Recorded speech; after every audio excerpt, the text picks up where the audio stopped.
welcome to another edition of the Show Me Hoops podcast, where we are on live right now to millions of listeners across this country. I'm joined by my brother, Toby Heeb. I'm Coach David Heeb. Toby, what's going on tonight? And not much going on. Another chill Sunday afternoon, evening. You know, the real question for me is, how are you doing after your weekend bender of basketball? I know you went and watched a bunch of hoops at the Norm Stewart 48-hour Classic. I did. I was. It was really cool. I told somebody this story this morning. There's a kid from, I believe it was Glendale in Springfield. The kid's last name is Johall, Johll. And his first, I cannot remember the kid's first name, but it's something well, that's like two names right there. Exactly. But when you hear his name, it sounds like Bobby Joe Hall or something like that. But right. But this kid scored 41 points at 3 a.m. And that's just really cool. That's really cool. You know, like it's just a cool story. And so I got there a little before midnight. I went to watch Columbia Battle play, where one of my former players, Tyler Victor, is an assistant coach. Brian Minnie, who's the head coach there, is a guy I've known forever and ever. They're doing a great job with those guys at Battle. Got to go watch them play against Raytown South. Raytown has got two Division I players on their team, in my opinion, at least two. They're talking about this one kid that he's going to go to Kansas. I don't think he's that good, but, man, he was a load, 6'6", and just a really, really good player. I think he's a little undersized, or he's going to have to get a lot better on the perimeter, one or the other, if he's going to play at that level. But he's definitely a Division I player. They had another 6'6" kid to go with him. Now, the kid that they're talking about going to Kansas is a really good athlete, you know, but the other kid was just more of a big body, kind of a heavy body kid. But they had two really big kids to go in there. You know, the second post player was just average, but was big. Their Battle has no size like that. They've got a couple of kids, 6'1", 6'2", to go in there against those. That's crazy when you think about a Class 5 school. Yeah, they're just that's just the shape of their roster this year. Their biggest player is Coach Minnie's son, Trey Minnie. Trey's about 6'5", but he's a two guard. You know, he's a thin kid and he's a shooter, and so you're not going to put him on those kind of kids. But I thought the best player in the game was the guard from Raytown South. I cannot remember the kid's name, but he's about 6'1", 6'2", just electric athlete. I mean, and you know, really good handle. He kind of, you know, beautiful shot. Guy just shot the ball, had a pretty shot. He, you know, to me, he had it all. I mean, you look at a kid like him, he got down the baseline just like he was just going to go lay it up, just a little quick move down the baseline. He took off and dunked on half of Battle's student body. I mean, he dunked on everybody in the lane, just dropped the hammer. It was awesome play to watch. And, you know, a kid could just shoot it. He was under control, had a really good tight handle. And so I thought he was impressive. I got to see Tolton play. I got to see the next Porter brother, and he's a totally different player. 6'3", he's a guard. He's only a sophomore. And he's definitely a good player, but he's a totally different player than his brothers. And I think he's got some things to work on, you know, but he's young. He was a good player for sure. We got to see them play against Grandview, coached by somebody we know, Chris Miller. And, you know, Chris was an assistant coach, a student teacher at Bell City when I was coaching there. And so, you know, his kids played hard. They were just overmatched. And so I got to see a lot of good teams, got to see a lot of faces in the gym. It was pretty neat watching Michael and Jonte Porter come in the gym to watch their brother play. And to be honest, when I got there, I had no idea that they were going to be there. I didn't know who I was going to see play. I was just going to watch basketball.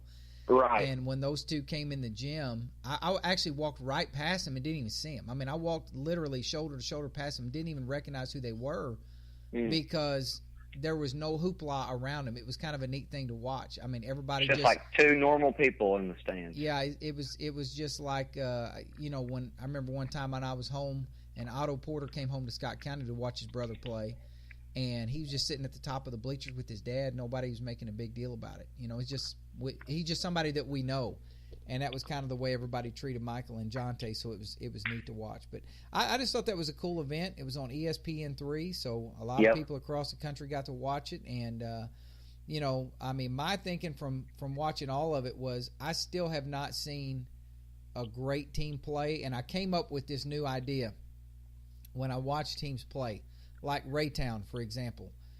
If I was going to grade them on a scale of 1 to 100, and I think you've got to at least be somewhere in the 80s to win a state title. You know what I mean? Right. Like if I was going to think of a team who I thought was a mid to upper 90s team, I would say one of the Derek Tipler teams, maybe. You know, when they were coming down the stretch playing at the end of the year, they were, or maybe 1990 Charleston Blue Jays with Lamont Frazier and Leonard Corbett and Carlos McCauley and those guys, you know. Yeah. Or maybe Bobby Hatchett, Drew Thomas, Otto Porter, Randy Timmons, that kind of a team, you know, mid-90s. And all three of those teams were, 10 years apart that you just mentioned. So they don't come around very often. They don't come around very often, exactly. You know, if I think about a team that was like an upper 80s, lower 90s, I mean, that's a really good team. Like Jamarcus Williams, Sean Sherrill, Justin Clark at Charleston, you know, they were really, really good. Maybe not quite at the level of the Tipler teams, but they were right there. You know, so my point being, if you look at teams and say that's their ceiling, that's where they hope to get to. But if you saw Tipler and them play in December, they weren't near that good, you know. Yeah. So, you know, like that's the way I'm going to rate teams now. Like when I watch, like for example, Raytown, I look at them today and say they're probably like a 77. They got a nice team. But what's their ceiling? What do I see as their ceiling being? And honestly, I don't see their ceiling being a whole lot higher. Maybe they can get to they're pretty close to where they're going to be already. Yeah, I just think that those two kids are really good, the guard and the big kid.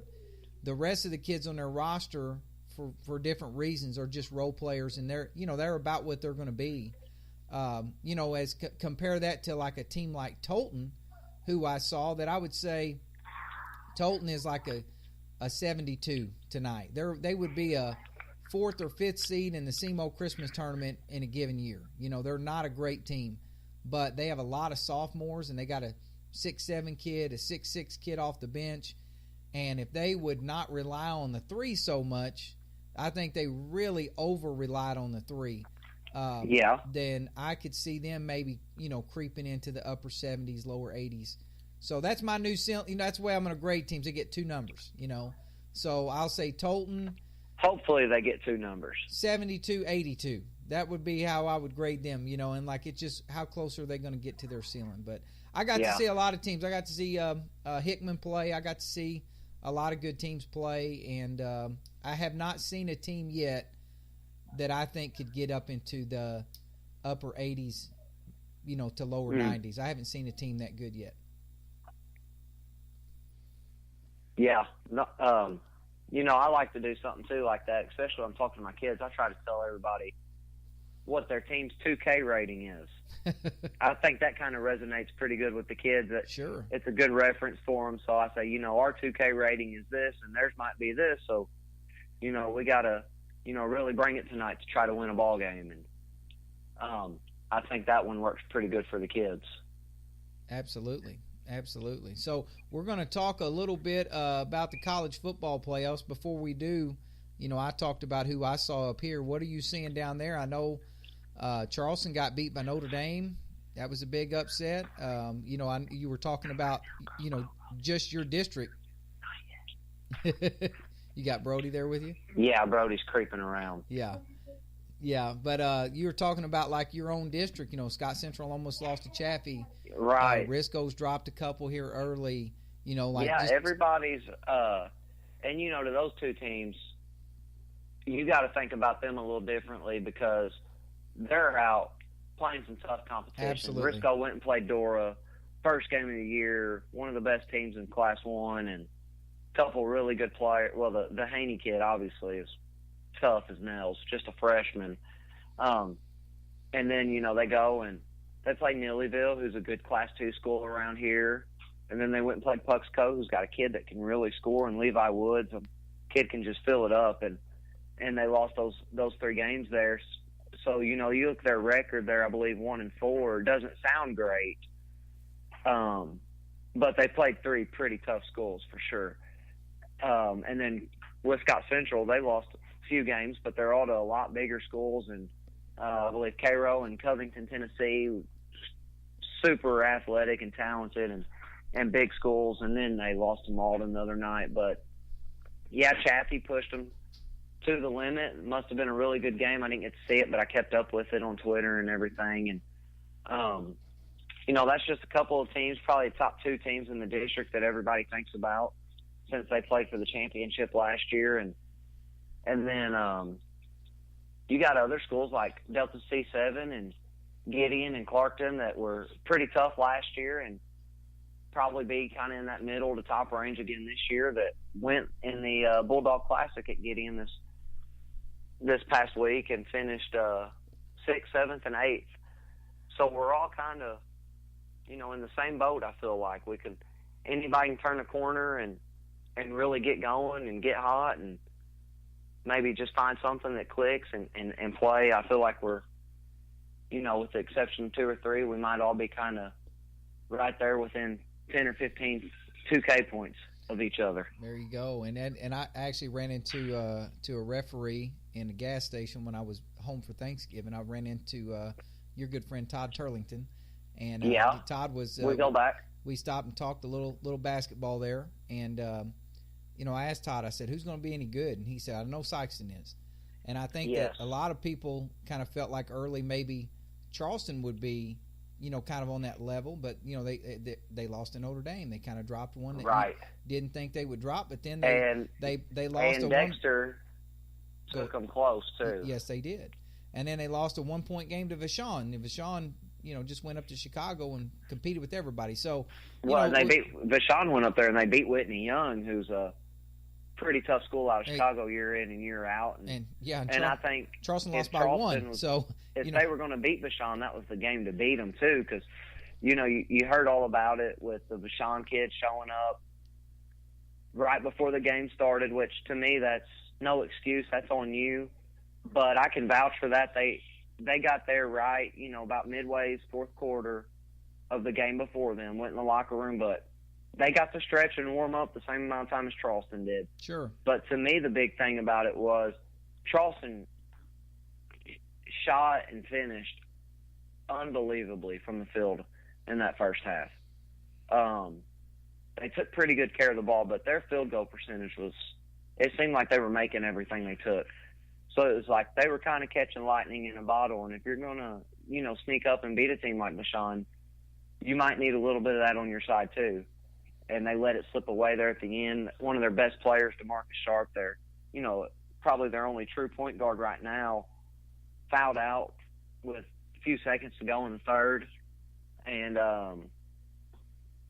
it kind of slipped away. And then, they got to go face Dexter. And Dexter played them tough, and Dexter competes. They played Sykeston tough the other night for, I believe, a half, and until Sykeston found a rhythm and got going. And then, Charleston went and played Notre Dame at Notre Dame, which is, everybody says that's as tough as it can get. And I believe led most of the game, even a lot by double digits, and had a couple opportunities to kind of blow it open and never did. And Notre Dame came back and got them by 3. Yeah, and it's just interesting to watch here early, just as the teams that you look for to be good around the state, like Webster Groves. They're, all everything point guard, Courtney Ramey. He's maybe the best player in the state, broke his hand. Yep. So he's out right now. They lost a close game, but, of course, when they get him back, they're going to be a completely different team. And they dropped a game, and then you've got back down your way, Bernie, number 1 seed. They did win their tournament. So, they're off to the start that they hope to be off to. Oran won the Oran tournament, but had a player, I think, break his leg. And so I didn't hear about that. Yeah, they're one of the, I don't want to speculate, but I heard that it was it's the brothers. The one there was, I think it's Priggle. Priggle. I think he the younger Priggle broke his ankle or his leg. I don't know that for sure, but I heard that from somebody that was at the game that texted me and told me. So, that, and you hate to hear that. I mean, for any kid, they won a state title last year, and they just beat Advance without Priggle. So, I mean, obviously they're good again. But you hate to hear that. When a kid Absolutely. Kid gets hurt this early, but yeah, it started, and everybody is having to make those adjustments. Some people are off to a great start. Some people are off to the start that they didn't expect or didn't hope for. But we're in the middle of it now. So it's going. Let's shift gears and talk a little football while we got a minute here, and I'll let you go first. You got Clemson and Alabama, and then you've got Oklahoma and Georgia. So break it down for us. Yeah. Well, first and foremost, I think I'm barely a basketball mind. I'm definitely no football mind, but I really paid a lot of attention this season. I like to watch college football. It's interesting to me, and these last few weeks I've really been I listen to Kirk Herbstreit as much as I can anyways. But, going into this Final Four, first of all, I want to say I think the committee got it right. I think it was dead on, 100% accurate with their Final Four teams. They made a huge statement by not putting Ohio State, the Big Ten champion, in. But I think they were, I think the SEC was a little bit better at the top end than the Big Ten. So Alabama's, in my opinion, more deserving of that 4th spot and being in the playoff. So my predictions for the entire playoff here is in the 1 versus 4 seed rematch, I believe. I'm going to go with Alabama over Clemson. And the biggest factor to me, well, 2 things, is Alabama giving them a month to prepare, 3rd time they played them in 3 years in the playoff here. And hopefully all their guys are healthy. They haven't been super healthy the last couple weeks, so hopefully they're all healthy and ready to play and focused. And then Clemson not having a Deshaun Watson to bring them back, I think really gives Alabama an edge. And then in the other game, I'm going to go SEC again with Georgia. I know Oklahoma puts up a ton of points, but if you look at those Big 12 teams, they're not the only ones. It's kind of, I don't want to say those teams don't play defense because it's hard to tell if the offenses are just that great or what, but they all score a lot of points. And I think to win a championship in any sport, you're going to have to be able to win a game where you don't score a lot. And I don't know that Oklahoma's going to be able to do that if they're not scoring, above 40, 50, 60 points. And I don't think Georgia's going to let them get to that high of a number. They're going to grind them out and really control the ball on offense and make them work for it on defense. So in the championship of Alabama and Georgia, you've got one team that played and won the SEC championship, but I'm going to say at the end of the day, will the real SEC champ please stand up? And Alabama's going to take it all. Well, so Roll Tide. Roll Tide is your winner. I'll go in the opposite direction that you just went, and I'm going to go with the second game first, Georgia and Oklahoma. Yep. This to me is a fascinating game, and unlike you, I am a great football mind.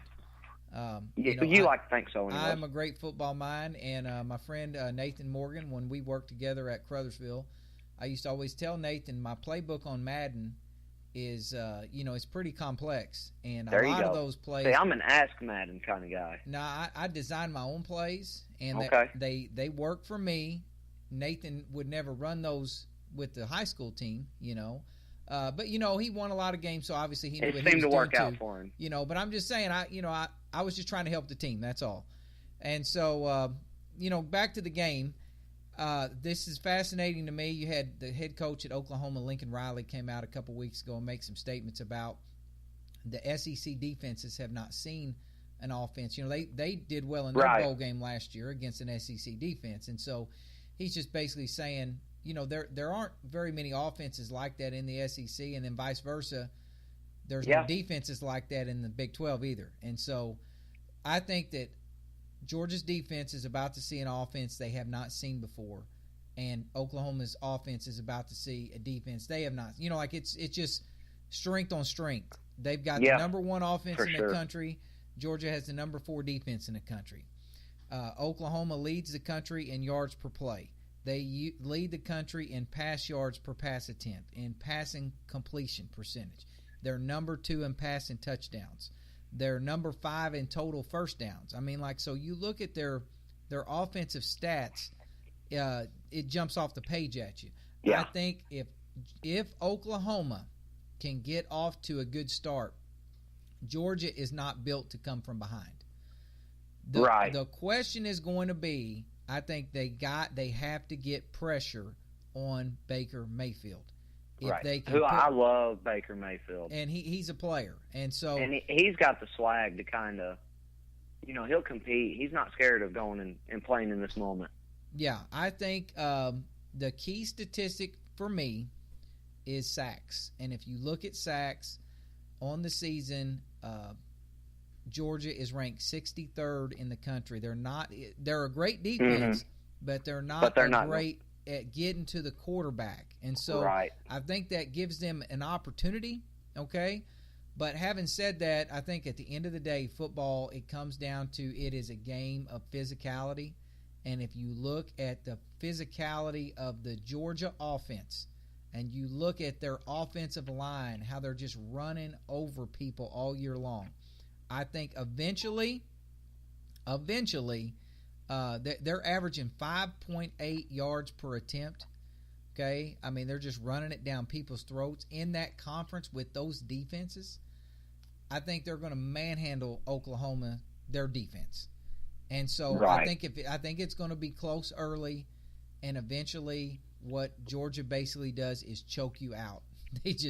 They choke you out. So that's a long answer to say I've got Georgia winning that game. You really try to break that down Herb Street style. I did try to go Herb Street style. And so the other game I think is fascinating. It's hard for me to pick against Nick Saban because I'm a fan of coaches. I am a Bear Bryant fan, so therefore I'm an Alabama fan. Don't accuse me of being a bandwagon jumper because I'm not rooting for Alabama because they're good now. I'm a Bear Bryant fan just from all the books and different things I've done studying coaches. So I think it's going to be hard to beat Nick Saban again. They're obviously going to come out and be fired up. Again, if you look down through, the first thing that jumps out to me, these are the top 2 defenses in the country in points against. Alabama, number 1 in the country, points against. Clemson, number 2 in points against. You look at total defense, Alabama's number 2. Clemson is number 6.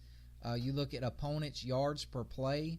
You got Alabama 3.9. They're number 1 in the country. Clemson 4.2. They're number 3 in the country. So it's a game where the strength is in the 2 defenses. So then you flip it over to how are they going to handle that as offensive group? I have no faith in Jalen Hurts. None. Right. I said that last year. I've been that way since the beginning of the year. When I watched him last year, I just thought, of course he was a freshman. He just doesn't throw the ball well. And not only that, he holds it too long. If you watch how long he holds the ball, that works against him. I think Clemson has more playmakers on offense. They're deeper.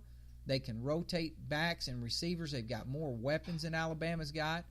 I think this game here, if you look at this is the 3rd year in a row they've played in the playoff. The first year Alabama won on an onside kick. I mean, the game could have went either way. The next year Clemson wins at the buzzer. The game could have went either way. I think you're looking at Dabo Swinney. If he can win this game, it might be time to say, hey, Saban is the greatest of all time, but Dabo Swinney's the best college coach in the country right now.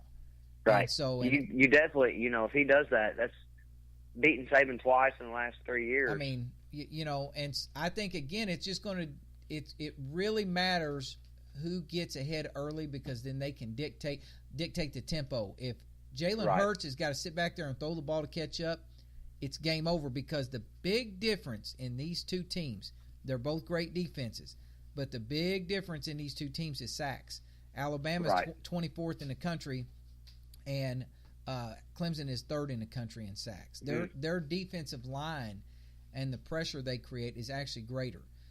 Alabama's defense is they don't allow rushing yards, and so then they force you, into those 2nd, 3rd, and 8s or whatever it is, and then they'll give a 5-yard pass and they get off the field. So I just think Clemson's going to win. I do. I've just got a feeling, and it's hard for me to pick against Alabama because I'm an Alabama fan, but I think Clemson is the better team, and I think they're going to win. And then so in the championship, Clemson against Georgia, I think that's a knockdown, drag-out fight, and I think that it's going to come down to, again, which team can impose their will. To me, that matchup is almost Clemson-Alabama all over again. It is. It's almost an identical game. I mean, I think Alabama and Georgia would be fascinating because you got Saban against Kirby Smart.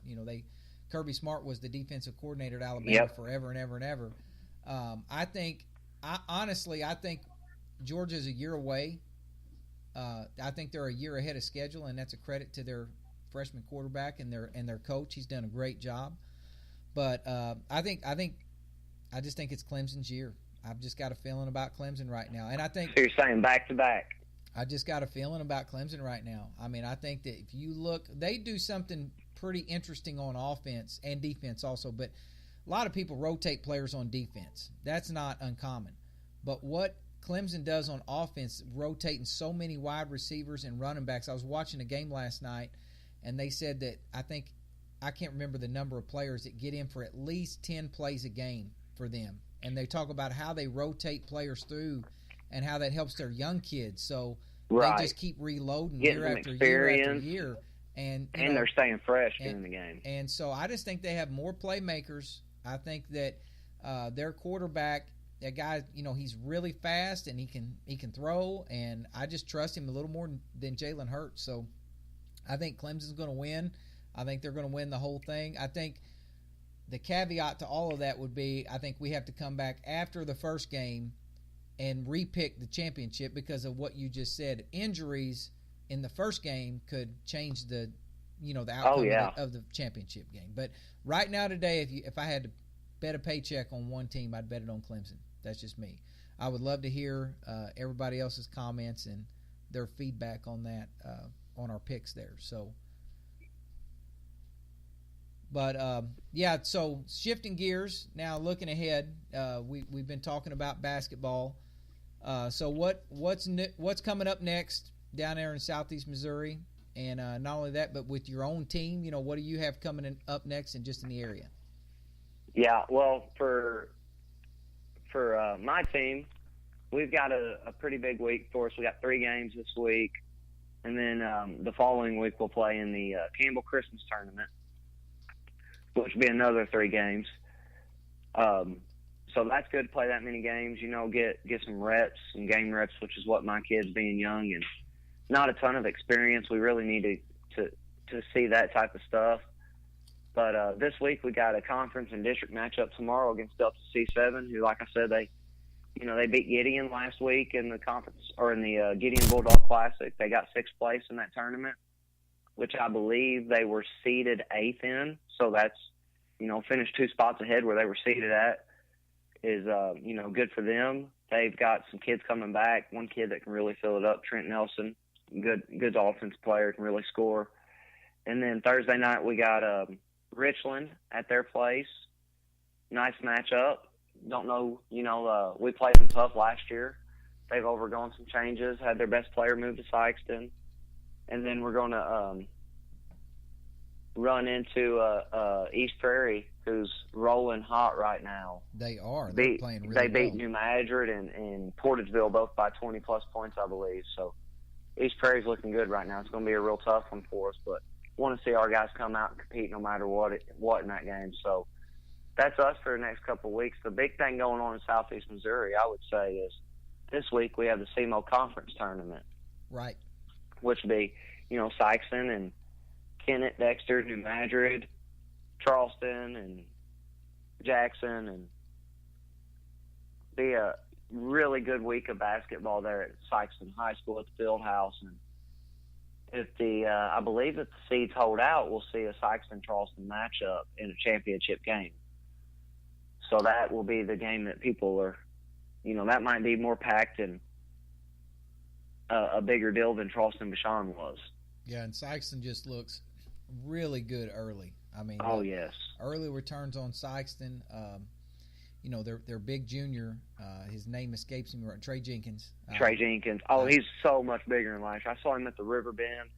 and walking. He's a good 6'7". Yeah, I grew up with his dad, and Trey has turned into a really good player. And then the Jones kid, I think, is a lot better than he was last year, and was already a good player. But he's got even better. And then of course they've got Fred Thatch. That's a solid 3 right there. My money, he's the best player in that part of the state. I mean, I think he's the best player down there. And they've got other kids to go with him. I mean, Peyton Howard's really playing well. Yeah, I think he had 19 or 20 against Dexter the other night, and just a sophomore. And then they got the 2 boys that moved in from Alabama, the twins. I think Owen and Parker Long. One of them can really shoot it. They say the other's a good defensive player, and big kid Don Larry, and inside that they say does a lot of good things. But they're tough right now. They're playing well. Yeah, they've got a nice group, and of course a Hall of Fame coach who does a great job. And I think if they do make it to Charleston, and Charleston does make it to them, that'll be a standing room only crowd for sure. I think that's a game a lot of people want to see, and of course there's going to be some teams try to put a stop to that. You got Jackson right there that Charleston, if both win, will be facing in semifinals. And Jackson's got a good they got a good bunch. Those kids have been playing since they were young and kind of taking some lumps along the way, but they're experienced now. They've played some quality competition for 4 years, and on top of that, I don't know if they got a kid on the roster under 6 foot, and they're 6'3", 6'4", 6'6", 6'7", 6'7", just across the board. So anytime you play somebody like that, it's going to be tough just to deal with that type of size and length. Yep, that's what I always said. Basketball is like boxing. Styles make fights. When you play Sykeston, they like to get up and down. They've got that press, and they fast break, and they run. If you can somehow make them slow down and play a grinded out game, they can win that game also. But with that type of size, you at least present them some challenges to where which is what Dexter was able to do at the end of last year. And then that wasn't the case the other night, Sykeston. But if you look at that box score, Sykeston just really got loose in one quarter. And sometimes, for a team like that, that's all it takes. That's all it takes. They just need the one big quarter. You can play the other 3 close, but it's like they've got enough firepower that in one quarter they can outscore you by 20 or 30. Well, and that's what Coach Cookson used to always say. Basketball, of course, is a game of runs, but Coach used to always say that's why we press people, because we know that somewhere in the course of the game it's going to open up a run. We've got that one quarter, and that's going to be the difference in the game. And I always felt like that the press really got effective when you made a couple of shots. Like, in other words, you didn't do anything different. You're still pressing the same way, but because you made a couple shots in a row, the other team lost their composure and got in a hurry. Yeah, and it's like throwing gas on a fire, because you made a couple shots on your own. Then you got them to throw it away, and you got a couple easy shots, and then all of a sudden, the crowd starts getting into it, and they get sped up a little bit more. And you look back in that minute and 50 seconds where you went on a 14-2 run was the whole difference in a game that you won by 10. Yeah. And that's what Sykeston has the ability to do with their athletes and their pressure, is they can take that type of a run and extend it, over like a 4-minute period. And it's like you look up and, go back and watch the game film later and say, wow, we really played them about as good as we could play them for the other, 28, 29 minutes. But right there, the game, we couldn't call all 5 timeouts, Right, in that minute. In that one little stretch, and so I think that's so true. And so, I'm interested up here to see, some of these local teams start squaring off. We had a game at home on Friday night, and my guy Creed Flood unofficially went for a triple-double. Wow. He had 41, 11 and 11, and so with a name like Creed Flood, you've got to be averaging a triple-double. Yeah, well, that's what I tell him. I just told him before the game started. I was like, "Why don't you just go out there and try to get 40?"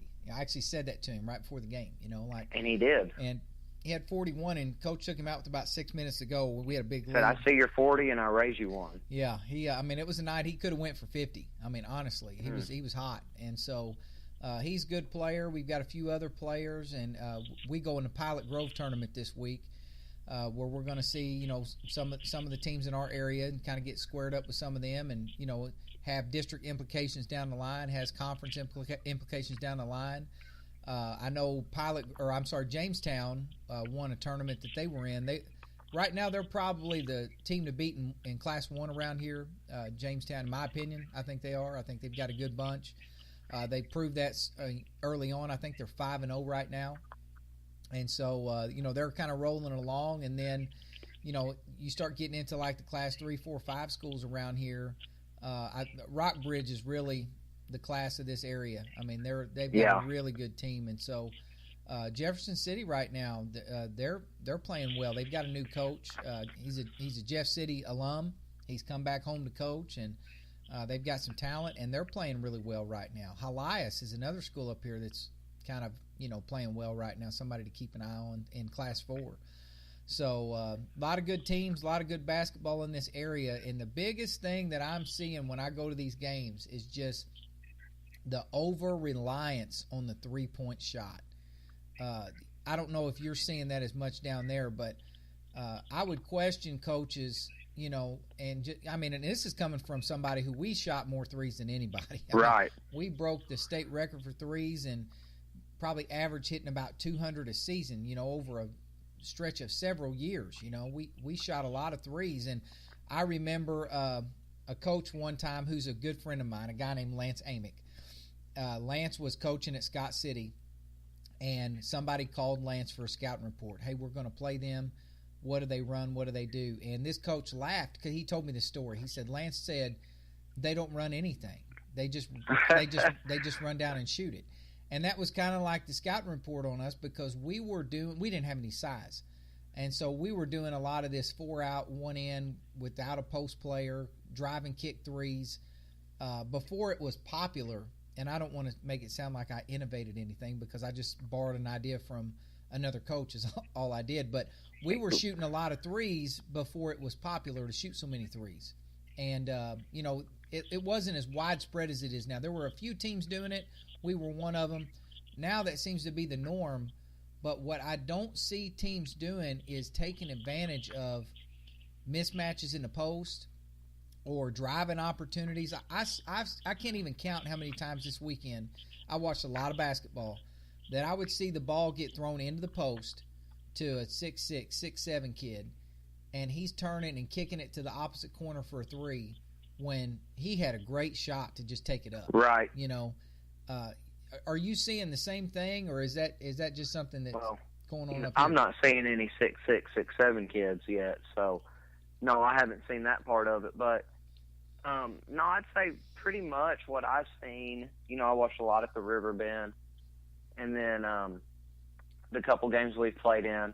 Haven't seen a ton of threes. It's been pretty much normal, like, teams really working to try to get what they think is their best shot, their best scoring opportunity, or just points off of turnovers has been a big thing for, all the teams that I've seen play. But I think what you're talking about is, really the trickle-down effect from the NBA to college to, just all the analytics that the three-point shot's just a better shot than the mid-range shot is what people think. And, it's better to take it, a three-point shot than a shot 1 foot in front of the line or a dribble pull-up or something like that where you might be more open. Where I think, just take the shot that's available. Take whatever is the best shot available at the time. And to the guys that are kicking out, when you dump it down to the post, the opposite side's almost always going to be open. So, like, I was watching a recording of Mizzou and UCF where they've got Taco Fall, and he'd catch it in the post and almost immediately kick it to the other side because he knew the double team was coming, where John Thompson III was covering the game, and he said he needs to be more patient in the post and, see if he can't work around that double team or see because that side, the opposite side's still going to be open. So be more patient. Maybe you got a layup versus that three-point shot. And I don't care what you say, the layup's a higher percentage shot than a three-pointer. Yeah, it's still more valuable. I don't agree with the analytics when it comes to high school, because I think if you look at high school basketball, if that was true, teams would be scoring more. I think scoring is down just in the games I go watch play. The team. And people want to run and shoot the three, but they can't shoot it as good as they think they can. Right. Well, the team and they that probably I don't saw, put as much time to shooting it as they should. Yeah, one team that I saw do it right and do it well was Glendale, Springfield Glendale, with their guy Micah Joe Hall or whatever his name was. Yeah. They were all 6'1" and under, 6'2" and under. No post player. So they ran the floor. They came down 4 out, 1 in on the fly, drive and kick. Their spacing was tremendous. I mean, they had the floor so spread, but it was downhill. We're getting to the rim, and their kids really, really tried to get to the rim. Like, it was not a drive and kick as much it was, I'm going to go shoot a layup, and if you make me, I will throw it out there. And when they did, buddy, they knocked it down. But what it should look like. They were wide open shots. I mean, it was I think they probably got more layups than they got threes, but the threes they got were really, really open shots. Whereas some other teams that I watched play, like I'll give an example. When I watched Battle play, they've got Trey Minnie, and Trey is as good a shooter as you're going to find. I mean, Trey Minnie, he needs like a tenth of a second to get his shot off. He can shoot it with range, and, I mean, the kid is a really, really good shooter. They have a lot of set plays designed where he's either the first or second option to get an open look. So they got threes one way, whereas Glendale got threes like in transition, whereas a team like Tolton got threes on throwing it inside and kicking it out. But the difference that I saw, and Tyler and I talked about this after their game, I said I would be interested to see if they almost inverted their offense. Like, instead of trying to get a three, try to get this kind of shot, and the three is like the second option. Right. It might be more open that way, because now the defense and the teams you play know that, hey, we're trying to go inside and get this, so they're collapsing, and they're throwing their help at you from different ways, which is going to leave other spots more open. Well, and that's the point that I'm trying to make is I think you could do more with 8 good threes than you can with 12 okay threes. Right. It's like you got 4 shots you're just giving away. I mean, it's not quite a turnover, because you might get an offensive rebound, or you might make that shot every now and then because it's a tough shot. But I just think you're going to get more attacking the basket. I see so many kids get in there with a good shot and they won't take it. They want to throw it out there to, somebody. And I understand trying to throw it to a guy who's more open, but it's what you just said. If you don't have 3, 4, 5, good shooters, and like I used to always tell Eric Henry, when you get in there, you need to shoot it, because that's our best shot. There's too many kids that I see getting in there with a tremendous advantage, and you're giving up a 60-70% shot if you're a good player, and throwing it out there to, I don't care how good a shooter he is, you're passing up a really good shot. So well, that's about all the time we got this week. We got to talk a little football, talk a little basketball, and so who do you guys have this week? We got Delta C7, Richland, and East Prairie. Big week. Tomorrow night, Delta C7, that's a big one, because like you were talking about games up there for teams around that area with district and conference implications. That's what we got tomorrow night. So, if that's not just like I told the guys today, it's not just one that goes on the win-loss column. That has something to do with your seeding. That's right. On these tournaments at the end of the year, and that's pretty important stuff. Yep. These are games that make it easier or harder on yourself down the road. So. Exactly. So, well, remind everybody, check out the website, www.justwintoday.com. We've got new articles on there for teachers and coaches every day, so check that out. And we appreciate everybody taking time to listen. Tobe, we'll talk to you later. All right. Roll Tide. Roll Tide.